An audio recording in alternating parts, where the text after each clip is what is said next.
नमस्कार दोस्तों, मैं विजय तिवारी। स्वागत है आपका हमारे YouTube channel the books society में, जहां हम आज की क्लास में सब्जेक्ट कोड BSOG 171 की बुक सीरीज शुरू करने जा रहे हैं।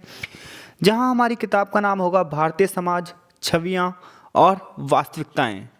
जहां इस सीरीज में जो टोटल चैप्टर हैं वो 12 हैं और आज के इस लेक्चर में हम चैप्टर नंबर 1 की चर्चा करेंगे, जहां हमारे चैप्टर का नाम होगा सभ्यता और संस्कृति। तो चैप्टर की शुरुआत करूं उससे पहले मैं ये बता देता हूं आपको चैप्टर में हम क्या पढ़ेंगे। तो चैप्टर में हम ये पढ़ेंगे कि किसी भी सभ्यता और संस्कृति की पहचान कैसे की जा सकती है। इसके साथ साथ जब हम भारतीय सभ्यता की बात करते हैं तो उसकी शुरुआत हड़प्पा सभ्यता से होती है। इतना ही नहीं, हम ये भी जानेंगे कि भारत की भौगोलिक विशेषताएं क्या हैं और भारत की सांस्कृतिक विशेषताएं क्या हैं। तो इससे पहले चैप्टर शुरू किया जाए, आपको सभ्यता और संस्कृति शब्द का अर्थ बता देना उचित होगा। तो देखिए, जब हम एक लाइन में बात करें कि सभ्यता क्या है, तो सभ्यता हमें ये बताती है हमारे पास क्या है, और संस्कृति हमें ये बताती है कि हम क्या हैं। जब भी हम किसी सभ्यता की बात करेंगे तो हम ना उसका पूरा पूरा स्ट्रक्चर पढ़ेंगे, उसकी सड़क प्रणाली के बारे में पढ़ेंगे, उसकी जल निकास प्रणाली के बारे में पढ़ेंगे। हम ये देखेंगे कि वो सभ्यता किस प्रकार से बसी हुई है, कब से बसी हुई है। लेकिन जब हम संस्कृति की बात करेंगे तो हम देखेंगे कि वहाँ के लोग क्या खाते हैं, क्या पीते हैं, क्या उड़ते हैं, किस प्रकार की भाषा बोलते हैं। ये सारी चीज़ें संस्कृति में आती हैं। हालांकि सभ्यता और संस्कृति को बहुत सारे लोग एक ही शब्द मान लेते हैं, लेकिन ऐसा नहीं है। तो चैप्टर की सबसे पहले एक प्रस्तावना दी गई है, जहाँ थोड़ा सा इंट्रो भारत के बारे में बताया गया है, जो कि हम सभी जानते हैं कि जब हम भारत की बात करते हैं तो भारत विश्व की सबसे पुरानी सभ्यताओं में से एक है और भारत की जनसंख्या 2011 की जनगणना के हिसाब से लगभग 121.7 करोड़ है। इसके अलावा भारत अपनी सांस्कृतिक विभिन्नताओं के लिए जाना जाता है, अनेकताओं में एकता के लिए जाना जाता है। तो ऐसे में कोई एक सब्जेक्ट, ना सिर्फ पॉल साइंस, केवल सोशोलॉजी या हिस्ट्री या ज्योग्राफी, कोई एक सब्जेक्ट ना भारत को बांध ही नहीं सकता। तो इसीलिए भारत की विविधताओं को समझने के लिए हमारे को विभिन्न विषयों का ज्ञान होना जरूरी है। तो यहाँ सोशोलॉजी के माध्यम से इंडियन सोसाइटी का वर्णन किया जा रहा है, भारतीय समाज का वर्णन किया जा रहा है। आगे हमें प्रस्तावना को पढ़ने की जरूरत नहीं है, क्योंकि प्रस्तावना में यही बताया गया कि आगे चैप्टर में हम क्या पढ़ेंगे। तो जब हम भारतीय सभ्यता को समझने की कोशिश करते हैं, भारतीय सभ्यता को पढ़ने की कोशिश करते हैं, तो सोशोलॉजी में भारतीय सभ्यता को पढ़ने के 4 दृष्टिकोण बताए गए हैं, जिसमें सबसे पहले सभ्यता शब्द को परिभाषित किया गया है कि जब हम सभ्यता शब्द की बात करते हैं तो देखिए लतीनी भाषा के शब्द सिविस से निकला है, जिसका मतलब होता है नागरिक या शहरवासी। इस प्रकार जब हम सभ्यता की बात करते हैं तो सभ्यता जो है, इस शब्द का मतलब है इसमें लोग किस प्रकार की आर्थिक क्रियाएं कर रहे हैं, यानी कृषि कार्य कर रहे हैं या व्यापार कर रहे हैं। वहाँ पे किस प्रकार के निवास स्थान हैं, यानी कि घर किस टाइप के बने हुए हैं, सड़कें किस टाइप से बनी हुई हैं, जल निकास प्रणाली यानी कि नालियों की व्यवस्था है या नहीं है। ये सब अध्ययन हम सभ्यता को समझने के लिए करते हैं। सभ्यताओं में अनेक संस्कृति हो सकती हैं, एक सभ्यता में अनेक संस्कृति के लोग हो सकते हैं, अनेक कलाओं के लोग हो सकते हैं, अनेक धर्मों के लोग हो सकते हैं, बहुत सारी राजनीतिक संरचनाएं हो सकती हैं, यानी कि देश को चलाने के लिए राजनीतिक संस्थाओं की स्थापना हो सकती है। इस प्रकार सिंधु घाटी सभ्यता, तो सिंधु घाटी सभ्यता की बात की जाए तो ये भारत की पहली शहरी सभ्यता थी। 12th क्लास की हिस्ट्री में हमने पढ़ा भी होगा, जिन बच्चों के पास हिस्ट्री थी, कि आज से लगभग 5000 साल पहले सिंधु नदी के पास एक सभ्यता फल फूल रही थी, जिसे हम सिंधु घाटी सभ्यता या हड़प्पा सभ्यता कहते हैं। ऐसा किसने बताया था? जॉन मार्शल ने। तो जब हम हड़प्पा सभ्यता के बारे में पढ़ते हैं तो हम यही पढ़ते हैं कि वहाँ की शासन प्रणाली कैसी थी, क्या हमें उसकी शासन व्यवस्था के बारे में पता है, नहीं पता है, वहाँ के लोग किस प्रकार के धर्म का फॉलो करते थे, वहाँ की सड़कें कैसी थी, वहाँ की नालियाँ कैसी थीं, वहाँ के घर कैसे बने हुए थे, लोग चक्कियों का यूज़ करते या नहीं करते थे, मोहरें किस प्रकार की चलती थी, किस प्रकार का वो व्यापार करते थे, कैसे खेती करते थे। यानी कि जब इन सारी चीज़ों का अध्ययन करें तो हम किसका अध्ययन कर रहे हैं? सभ्यता का अध्ययन कर रहे हैं। तो ऐसे में जब हम भारतीय सभ्यता का जो अध्ययन करते हैं, तो भारतीय सभ्यता को अध्ययन करने के लिए, भारतीय सभ्यता को समझने के लिए यहाँ पर आपके कोर्स में 4 दृष्टिकोण बताए गए हैं। पहला दृष्टिकोण है सूचीपत्र दृष्टिकोण, दूसरा दृष्टिकोण है सांस्कृतिक मूल तत्व दृष्टिकोण, तीसरा है सांस्कृतिक संचार का दृष्टिकोण और चौथा दृष्टिकोण है भारत को एक प्रकार के रूप में देखना। तो अगर क्वेश्चन आ जाए भारतीय सभ्यता को समझने के लिए विभिन्न दृष्टिकोणों का वर्णन कीजिए, तो सबसे पहले आप इन 4 दृष्टिकोणों के बारे में बताएंगे, जिसमें से जो ये सूचीपत्र दृष्टिकोण है ये बताता है कि हमें जो भी सभ्यताएं हैं, खासतौर पर जब भारतीय सभ्यता की बात की जाए तो हमें ये देखना चाहिए कि भारत में वो कौन से लक्षण है जो ये बताते हैं कि भारत भारत है। भारत के अंदर वो कौन से गुण हैं जो भारत को अन्य देशों से विशेष बनाते हैं। तो हमें उन लक्षणों की सूची बनानी होगी, उन गुणों की सूची बनानी होगी जो हमें डायरेक्टली कह सके, प्रत्यक्ष रूप से हमें बता सके कि हम भारतीय हैं। और ये बिल्कुल प्रारंभिक स्तर पर आधारित होती है। हमें ये जानना होगा कि भारतीयता का मतलब क्या होता है। जब हम कहते हैं ना हम भारतीय हैं, तो हमारे अंदर कैसी फीलिंग्स आती हैं।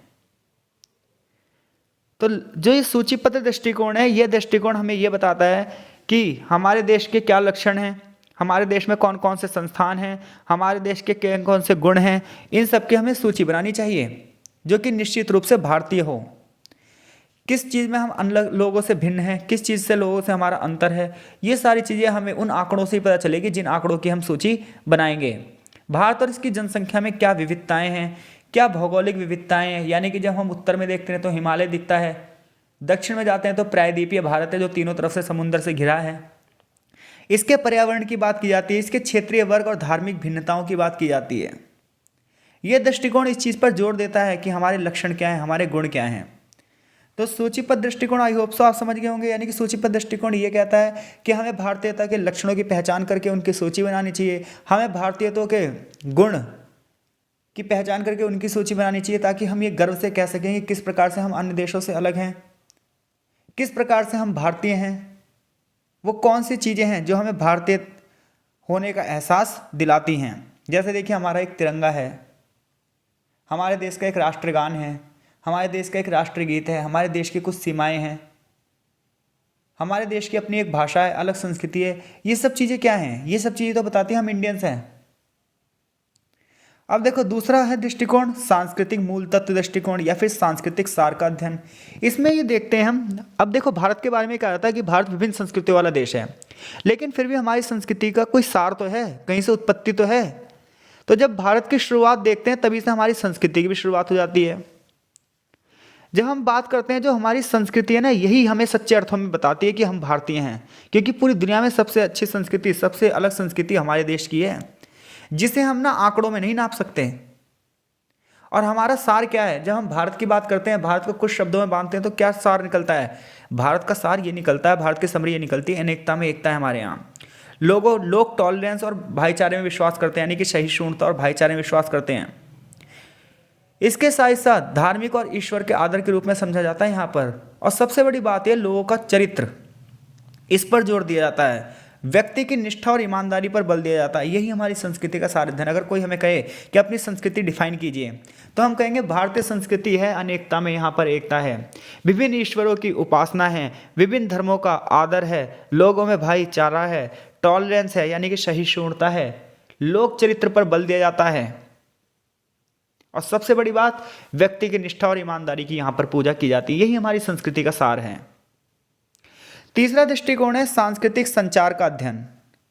अब सांस्कृतिक संचार जो दृष्टिकोण है, ये बताता है कि किस तरीके से, किस प्रोसेस से हम संस्कृति का ट्रांसफर आने वाली पीढ़ियों और अन्य स्तरों तक करते हैं, किस प्रकार से हम सभ्यता के विभिन्न स्तर पर अपनी संस्कृति को संचारित करते हैं। ऐसे में कैसे भारत की सभ्यता इतनी विविधताओं में होते हुए भी एक है, तो इसके लिए हमें क्या करना होगा? हमें संस्थाओं की स्थापना करनी होगी। जैसे कि एक ह्यूमन सोशोलॉजर हैं मैकिम मैरियट और एक थे रॉबर्ट रेडफील्ड। इन्होंने कहा कि सभ्यता के विभिन्न भागों को समझने के लिए महत्वपूर्ण मुख्य आधार प्रदान करता है, जो इनका दृष्टिकोण था। इन्होंने कहा जब हम सांस्कृतिक संचार का अध्ययन करते हैं तो हम ये देखते हैं कि किस प्रकार की परंपराएं समाज में व्याप्त हैं। कुछ परंपराएं, जैसे शहरों की बात की जाए तो यहाँ पर बड़ी परंपराएं हैं, महान परंपराएं हैं, जबकि ग्रामीण में लघु परंपराएं हैं। तो सांस्कृतिक संचार का अध्ययन कुल मिलाकर इस बात पर बल दे रहा है कि किस प्रकार से संस्कृति एक क्षेत्र से दूसरे क्षेत्र में समाहित हो जाती है, एक क्षेत्र से दूसरे क्षेत्र में ट्रांसफर हो जाती है, यानी कि हस्तांतरित हो जाती है। अब चौथे दृष्टिकोण की हम बात करेंगे, तो जो चौथा दृष्टिकोण है वो दृष्टिकोण है भारतीय संस्कृति को एक किस्म के रूप में वर्णन करना, भारत को एक प्रकार के रूप में देखना। ये दृष्टिकोण हमें यह बताता है, जितने भी तुलनात्मक समाजशास्त्री हैं, जितने भी कंपैरेटिव सोशोलॉजर हैं, ये सोशोलॉजर इस चीज़ पर बल देते हैं कि भारत को एक अलग रूप में देखना चाहिए हमें विश्व में। भारतीय सभ्यता को अन्य संस्कृतियों के ठीक विपरीत देखना चाहिए, क्योंकि ऐसा है भी, अन्य देशों की संस्कृति से बिल्कुल हमारी संस्कृति कैसी है, अलग है। हमारी चाहे संस्कृति की बात की जाए, हमारी चाहे समाज व्यवस्थाओं की बात की जाए, हमारे ऐतिहासिक सिद्धांतों की बात की जाए, जब हम इसे आधुनिक में पढ़ते हैं तो हम देखते हैं कि हमारे मूल्य अलग हैं, हमारे पहलू अलग है, जो भारत को भारत बनाते हैं, जो भारत को विशेष बनाते हैं। उदाहरण के लिए भारत में जो गाँव का समुदाय है वो किसान का समुदाय है। तो इसकी हम जब तुलना करेंगे अन्य समुदायों से, अन्य संस्कृतियों से, हमें पता चलेगा हमारे जो गाँव का समुदाय है वो अन्य देशों से कैसे अलग है, क्योंकि वो जाति व्यवस्था है हमारे यहाँ, जो भारत की संस्कृति को अन्य संस्कृतियों से अलग बनाती है। तो यहाँ से अगर क्वेश्चन बना कि सभ्यता से आप क्या समझते हैं, भारतीय सभ्यता के अध्ययन करने के कौन से दृष्टिकोण हैं, तो सभ्यता शब्द बताएंगे आप, लैटिन शब्द सिविक से निकला है, जिसका मतलब है नागरिक या शहरवासी। फिर सभ्यताओं के बारे में बताओगे जो मैंने बताया आपको। फिर इसके 4 दृष्टिकोण बताओगे, सूचीबद्ध दृष्टिकोण, सांस्कृतिक दृष्टिकोण, सांस्कृतिक संचार दृष्टिकोण और भारत को एक प्रकार के रूप में देखना। ये 4 हेडिंग बनेगी और इनके बारे में आप लिखोगे। आशा है लेक्चर आपको समझ में आ रहा है। कमेंट बॉक्स में कमेंट करके हमें ज़रूर बताइएगा, ताकि पूरे कोर्स की वीडियो जल्द से जल्द आपको प्रोवाइड की जा सके। आगे जो चैप्टर में है वो ये है कि भारत के भूगोल को हमें समझना है, भारत की भौगोलिक विशेषताओं का अध्ययन हमें करना है। तो देखिए, जब हम भारत के भौगोलिक विशेषताओं का अध्ययन करते हैं तो जब हम इंडिया के नक्शे पर नज़र डालेंगे तो हम ये देखेंगे कि कश्मीर से लेकर कन्याकुमारी और अरुणाचल प्रदेश से लेकर गुजरात तक ये भारत की सीमाएं हैं। 32.8 लाख वर्ग किलोमीटर तक भारत फैला हुआ है। इसके उत्तर में तो हिमालय की ऊंची ऊंची पर्वत श्रृंखलाएं हैं, तो वहीं हिमालय पर्वत श्रृंखलाओं के बाद भारत में गंगा यमुना के मैदान हैं और दक्षिण में समुद्र के किनारे का प्रायद्वीपीय भाग है। तो भारत कहीं ना कहीं, भारत को उपमहाद्वीप क्यों कहा जाता है, तो एक महाद्वीप में जो जलवायु की विशेषताएं होती हैं, एक महाद्वीप में जो विभिन्न प्रकार के जीव जंतुओं की प्रजातियां होती हैं, एक महाद्वीप में जितनी भी विशेषताएं हो सकती हैं लगभग वो सभी भारत में हैं। भारत एक प्रायद्वीपीय देश भी है, तीनों तरफ से पानी से घिरा है। भारत एक पर्वतीय क्षेत्र भी है, भारत एक पठारी क्षेत्र भी है, हजारों प्रकार के जीव जंतुओं की प्रजाति है। इतना नहीं, दक्षिण भारतीय संस्कृति और उत्तर भारतीय संस्कृति जो है, ये सारी विविधताएं, इतनी सारी विविधताएं भारत को एक उपमहाद्वीप बताती हैं।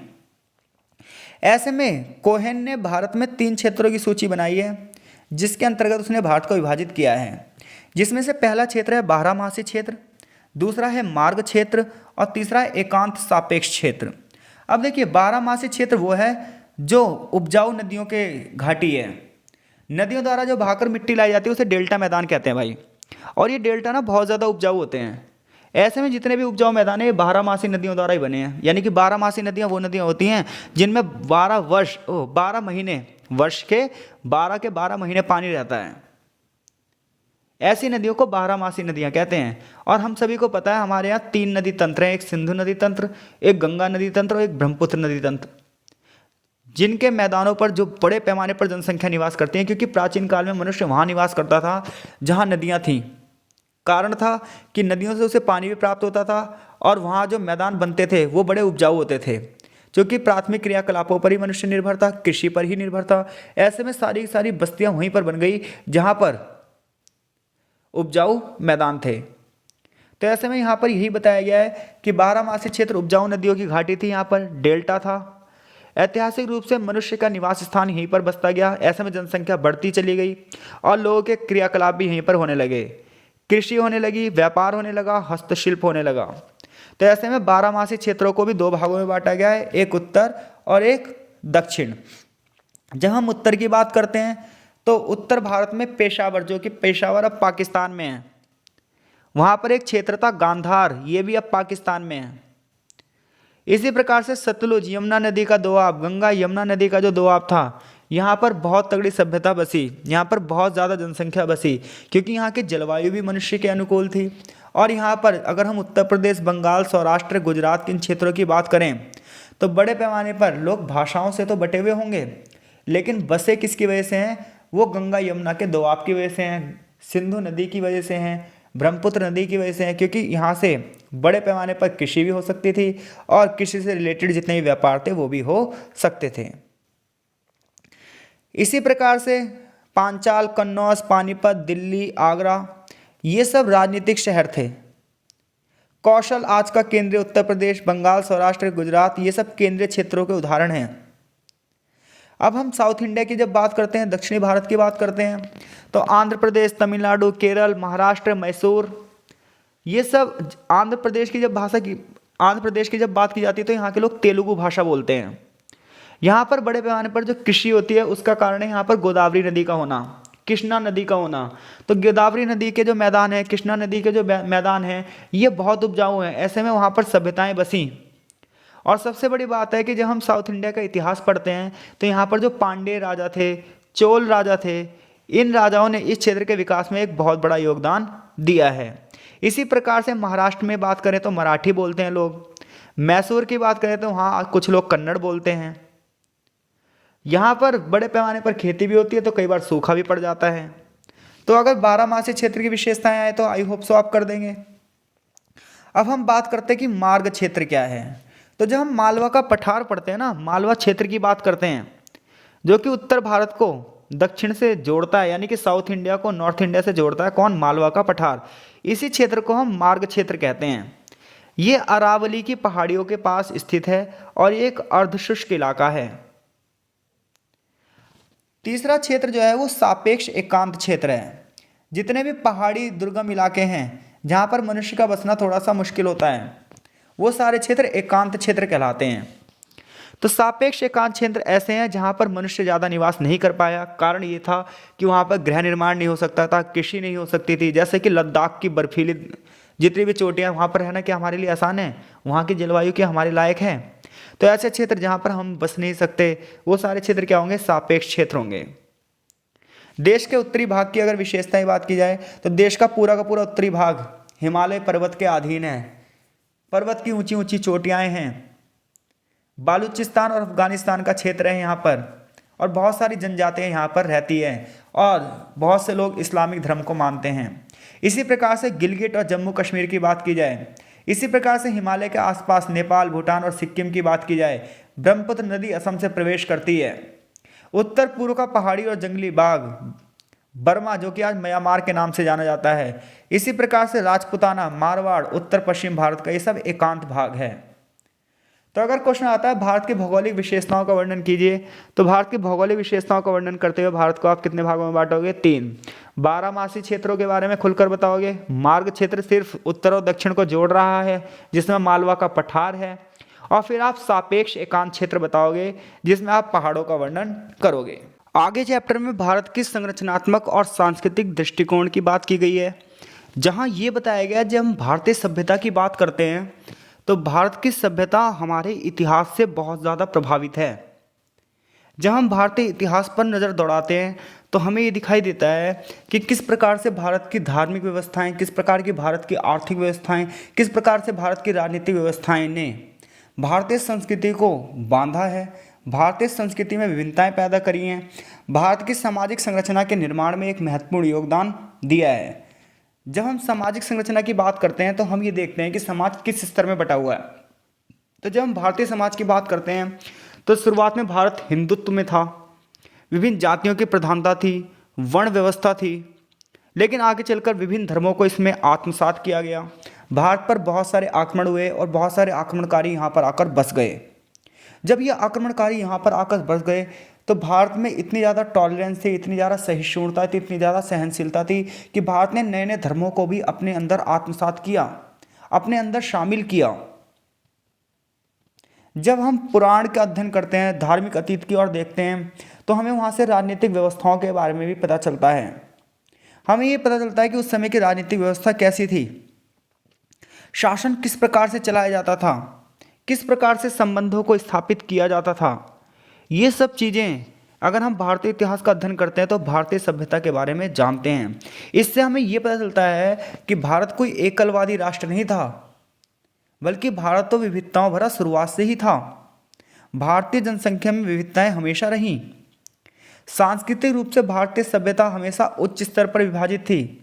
हिंदू तो कोई धर्म नहीं था, हिंदू कभी भी कोई धर्म नहीं रहा है। ये क्या है, ये जीवन जीने का एक तरीका रहा है जिसकी वजह से उपमहाद्वीप में सभी धर्म फले फूले हैं। अगर हिंदू कोई धर्म होता ना, एक कट्टरता होती, तो शायद कोई भी धर्म दूसरा ना भारत में फल फूल ही नहीं पाता। तो उपमहाद्वीप में जो सभी धर्म फल फूले हैं, जैसे कि बौद्ध धर्म, जैन धर्म, सिख धर्म, बाहरी धर्म, इस्लाम, ईसाई धर्म, हमने सबको स्वीकार लिया। इस तरह भारत का धार्मिक अतीत एक उच्च स्तरीय है, विभिन्न तत्वों को अपने अंदर मिला लेता है। ये एक बड़ी परंपरा है, बृहत परंपरा है, कोई लघु और संकीर्ण परंपरा नहीं है। हमने अपनी आदतों में इस्लाम और ईसाइयों को स्वीकार कर लिया, हमने हर एक विचारधाराओं को स्वीकार कर लिया। धार्मिक अतीत में जब हम जाते हैं तो हम जातीय व्यवस्था और जातीय गतिशीलता को भी देखते हैं। धार्मिक अतीत से संबंधित हमें पता चलता है कि शुरुआत में नातेदारी समूह थे। हर एक व्यक्ति की जो पहचान थी वो अपने पूर्वजों से थी। हर एक बंदा जो था, जब कहीं पर मृत संस्कार होते हैं, अंतिम संस्कार होते हैं, तो जो लोग जहाँ पर जाते हैं, जैसे जो बंदा हरिद्वार जा रहा है, कोई कहीं जा रहा है, कोई कहीं जा रहा है, तो वहाँ पर जो पंडित लोग होते हैं वो अपने अपने गाँव के पूरे चिट्ठे रखते हैं, पूरे आंकड़े रखते हैं। हाँ भाई साहब, इस गाँव से आए हो आप। ऐसे आप किसी तीर्थ स्थल पर जाओगे मुंडन वगैरह करवाने, तो वहाँ पर भी ना आपके सभी गाँव में वो बता देंगे कि हाँ भाई, आपके गाँव के लोग तो हमारे पास आते थे। तो ऐसे में पता चलता है कि हमारे यहाँ पूरी की पूरी संस्कृति पूर्वजों से चलती थी। वर्ण और जाति व्यवस्था थी, नातेदारी व्यवस्था खुद गोत्रों पर आधारित थी, गोत्रों के आधार पर ही विवाह होता था। पीढ़ी दर पीढ़ी मित्रता होती थी तो पीढ़ी दर पीढ़ी शत्रुता भी होती थी। हर जगह नैतिकता का प्रचलन होता था। कहीं पर कोई विवाद हुआ है तो उस विवाद को भी संभाला जाएगा और मित्रता है तो उसे भी निभाई जाएगी। लेकिन समय के साथ ये विचारधाराएं बदल गईं। शुरुआत में जहां लोग अपने आप में निर्भर थे, अब लोग राष्ट्रवाद की ओर चल पड़े हैं। क्योंकि जब औपनिवेशिक शासनकाल शुरू हो जाएगा, भारत पर ब्रिटिश शासन को कब्जा हो जाएगा, तो क्या होगा, जो भारतीय लोग हैं ये कहीं ना कहीं भारत के रूप में बन जाएंगे। जहां पहले हर एक व्यक्ति अपनी रियासत से संबंधित था, अपने गांव क्षेत्र से संबंधित था, अब पता क्या होगा, एक अखंड भारत की बात की जाएगी। जो भारत पहले अनेक क्षेत्रों में था, अब वो पूरे का पूरा एक भारतीय हो जाएंगे। क्योंकि सभी लोगों की समस्या एक ही होगी, ब्रिटिश शासन, और किस प्रकार से ब्रिटिश शासन को उखाड़ फेंका जाए। जब भारत आज़ाद हुआ तो भारत को एक धर्म वाला राष्ट्र नहीं माना गया। 1947 के बाद भारत को एक सेकुलर कंट्री रखी गई, एक धर्मनिरपेक्ष देश कहा गया। इसमें विभिन्न धर्मों की जो चिन्ह थे उन्हें दर्शाया गया। धर्मनिरपेक्षता के अंतर्गत हमने अपने देश का कोई धर्म घोषित नहीं किया, जबकि यूरोपीय कंट्रियों ने, पाकिस्तान ने, अन्य कंट्रियों ने अपने अपने सबने धर्म घोषित कर रखे हैं। हमारे यहाँ झंडे में बौद्ध धर्म के नियम हैं। राष्ट्र चिन्ह शेर से बना हुआ है, जो बुद्ध के राजा अशोक के स्तंभ से लिया गया है। जब हम देश के राष्ट्रगान की बात करते हैं तो इसमें भारत के लोग और क्षेत्रों की बात करते हैं, जो कि देश की एकता को बढ़ावा देता है। राष्ट्रवादी नेताओं जैसे कि पंडित जवाहरलाल नेहरू जी का ये कहना था कि भारत अनेकता में एकता का प्रतिनिधित्व करता है। हर एक विदेशी को अपने में मिलाने की क्षमता रखता है भारत। तो इसलिए भारत की संस्कृति कैसी है, मिश्रित संस्कृति है। अब ऐसे में बहुत सारे लोग क्वेश्चन उठाते हैं कि भारत की सभ्यता में क्या वास्तव में एकता है। तो कुछ लोग कहते हैं कि भारत केवल एकल सभ्यता वाला देश है जहाँ पर वाद विवाद होते रहते हैं, और कुछ लोग कहते नहीं, भारत एक मिश्रित अर्थव्यवस्था वाला देश है, विविधताओं में एकता वाला देश है, यहाँ पर टॉलरेंस है, लोगों में सहिष्णुता है। तो भारतीय सभ्यता की एकीकृत पहचान वाद विवाद और तर्क वितर्क का आज मुद्दा बन चुकी है। एक विचारक रहे इमरी, इन्होंने कहा है, इन्होंने 3 प्रकार के विचार प्रकट किए अलग अलग। एक तरफ उन्होंने कहा है कि भारतीय सभ्यता के एकीकरण को उन्हें अस्वीकार किया, यानी कि भारतीय सभ्यता कोई एकल सभ्यता नहीं है। दूसरा उन्होंने कहा कि भारतीय सभ्यता सभी धर्मों को एक साथ रखती है। और तीसरा दृष्टिकोण कहता है कि भारत की सभ्यता एक मिश्रित सभ्यता है। पहले दृष्टिकोण के समर्थक वो लोग हैं जो ज्योग्राफर स्प्लैट के विचारों से सहमत हैं कि भारत, जब हमने ज्योग्राफी के बारे में पढ़ा था, अभी हमने तो क्या पढ़ा था, भारत कितने भागों में बटा हुआ है, 3 भागों में बटा हुआ है। 12 क्षेत्र हैं, एक मार्ग क्षेत्र है और एक एकांत क्षेत्र है। तो जो 12 क्षेत्र हैं, सब लोग यहाँ बसने लगे तो बहुत सारी संस्कृतियाँ हो गई। जैसे शहरों में बात की जाए तो शहरों में विभिन्न धर्म, विभिन्न जाति, विभिन्न भाषा के लोग आपको मिल जाएंगे, विभिन्न क्षेत्रों से आए हुए लोग मिल जाएंगे। बिल्कुल यही सीन था कहाँ का, 12 क्षेत्रों का, जो हमने पढ़ लिया था। इसके बाद जो हमने संस्कृति के बारे में अभी पढ़ा है वो पूरा यहाँ पर है, तो इसे पढ़ने की जरूरत नहीं है, वीडियो को ज़्यादा लेंथी बनाने की हमें ज़रूरत नहीं है। ये सब हमने पढ़ लिया टोटली यहाँ से यहाँ तक। तो अगर क्वेश्चन ये आते हैं कि भारतीय सभ्यता की संस्कृति के बारे में बताइए, तो भारतीय सभ्यता के सांस्कृतिक दृष्टिकोण के बारे में आप बता सकते हैं। आशा है आपको ये लेक्चर समझ में आया होगा। अगर नहीं भी समझ में आया होगा तो आप कमेंट करके हमें बता सकते हैं, आगे की वीडियो में सुधार किया जाएगा। आपका बहुत बहुत धन्यवाद।